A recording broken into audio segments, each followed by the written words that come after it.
دعا تو آدمی مذہبی رجحان سے کرتا ہے. اگر آدمی دھوپ میں بیٹھ جائے کہ بڑا زبردست دھوپ ہے یا اللہ اسی طرح دھوپ روزانہ ہو، یہ کوئی بات ہے. مذہب کا ہے کہ یہ دعا کا وقت ہے، جیسے افطار کا وقت تو مذہب کہہ رہا ہے نا. سحری کا وقت، فرض نمازوں کے بعد مختصر دعا، کیونکہ سنتیں پیچھے ہٹانا منع ہے. یا بزرگان دین جب دعائیں قبول کراتے ہیں تو روزے رکھتے ہیں کہ اللہ تعالیٰ کو صائم سے بڑی محبت ہے، روزے دار پر خدا تعالیٰ کی بڑی رحمتیں برستی ہیں. تو پھر دعاؤں کے لیے لوگ روزے رکھتے ہیں، 3 دن بھی رکھتے ہیں، 10 20 پورے مہینے رکھتے ہیں. جس گل کا دل دیا ہے اور جس پھول پر فدا ہو، یا وہ بغل میں آئے یا جاں کفس سے چھوٹے. جب اللہ تعالیٰ سے کوئی چیز مانگے تو بڑے مضبوط طریقے سے مانگا کرے، پیچھے نہ ہٹے. اللہ کے ہاں کوئی کمی نہیں. بخاری میں ہے انہ لا مکرہ لہ، اللہ تعالیٰ پر کوئی زوراور نہیں ہے، دے گا وہ. ایک آدمی اس طرح دعا مانگ رہا تھا کہ بلک بلک کے رو رہا تھا. رسول اللہ صلی اللہ علیہ وسلم نے دیکھا، اس شخص نے آپ کو نہیں دیکھا، آپ بھی اس کے ساتھ رونے لگے. آپ نے کہا کتنا محتاج ہے، اپنے رب کے سامنے کیسے مسکین ہے. اور فرمایا عرش سے فیصلہ کرا کے چھوڑے گئے. کنز العمال کتاب الدعوات.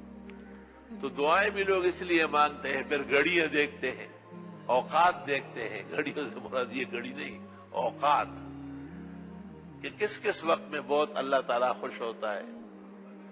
کہتے ہیں رات کی جو گھڑیاں ہیں یہ بہت زیادہ مبارک ہے. اور اللہ تعالیٰ اپنی شان اور فیضان الوہیت کے مطابق آسمان دنیا پر نزول فرماتے ہیں.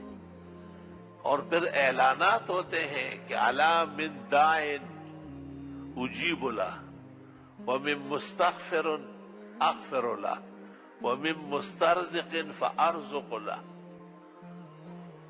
کوئی پناہ مانگنے والا ہو تو اس کو پناہ دے دوں، کوئی دعا مانگنے والا ہو قبول کروں، کوئی فریاد کرنے والا ہو اس کی آہ و بکا پر مرہم رکھوں، کوئی رزق مانگ رہا ہو تو اس کو رزق سے مالا مال کروں.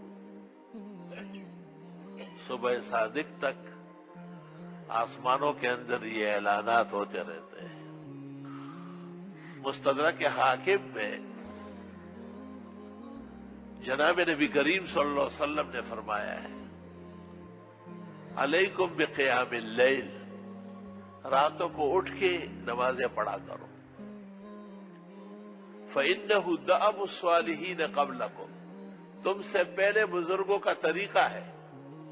ومرضات الی ربکم، تمہارا رب خوش ہوتا ہے. ومسخات للشیطان، اور شیطان اس وجہ سے آپ سے دور بھاگتا ہے.